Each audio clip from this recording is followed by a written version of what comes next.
ہمیں اب بھی فوری طور پر الیکشن چاہیے، چاہے وہ چلا گیا،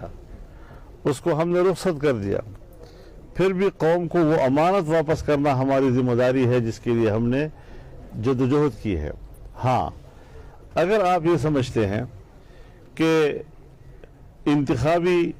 نظام میں خامیاں ہیں، دوبارہ اس کے اندر دھاندلی کے امکانات ہیں، تو وقتی طور پر ان اسمبلیوں کا فائدہ اٹھا کے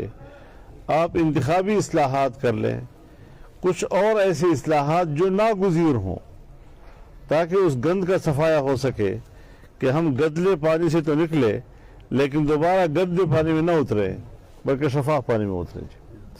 تو اس حد تک ابھی بھی ہم اپنے موقف پہ اسی طرح قائم ہیں۔